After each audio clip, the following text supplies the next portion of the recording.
Rupert Lowe has proven himself to be a fearless politician, unafraid to ask the hard-hitting questions that many shy away from.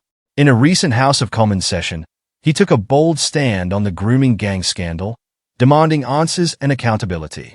He delivered a powerful speech, calling for swift and uncompromising justice for those responsible for these heinous crimes.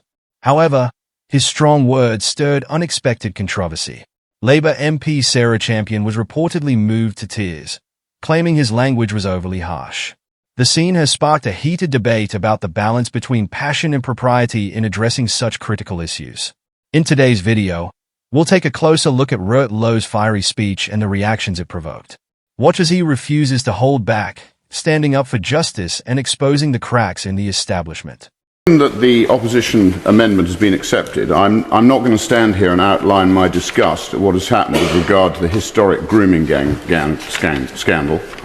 The British people want answers, so I'm going to ask questions of the Labour Party and several of them. Will the government commit to urgently deporting all guilty foreign nationals involved, including family members who were aware of the crimes and therefore complicit? Wives, sisters, mothers, cousins, if they knew and said nothing, these individuals are just as guilty as the rapists themselves. Will the government commit to stripping citizenship from dual nationals implicated and deport them as well? Race or religion must protect nobody.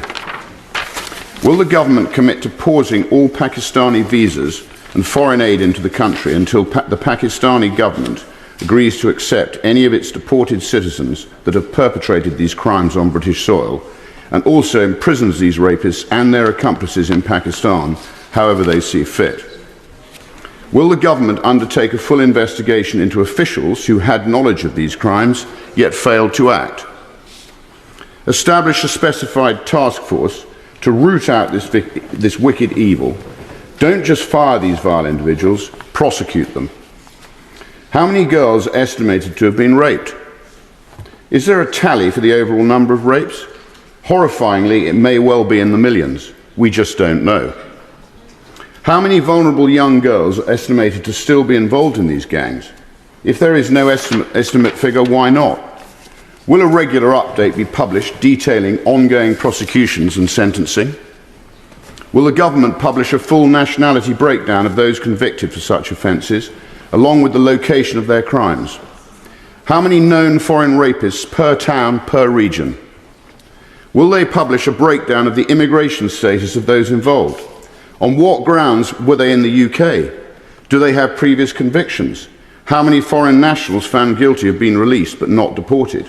And how many re-offences, I'm going to carry on if that's right, how many re-offences have occurred since release? How many of these monsters are walking on the same streets as the girls they raped and abused?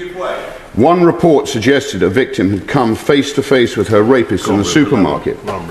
Is the government comfortable with that? How many of the foreign rapists were in receipt of any form of state benefit? Would the honourable member give I'm going to carry on if that's right. How many released currently receive any state benefit? How many children have been born following a rape from these men? How many have been given access to the child against the mother's wishes? And how many have used the child as a route to remain in the UK?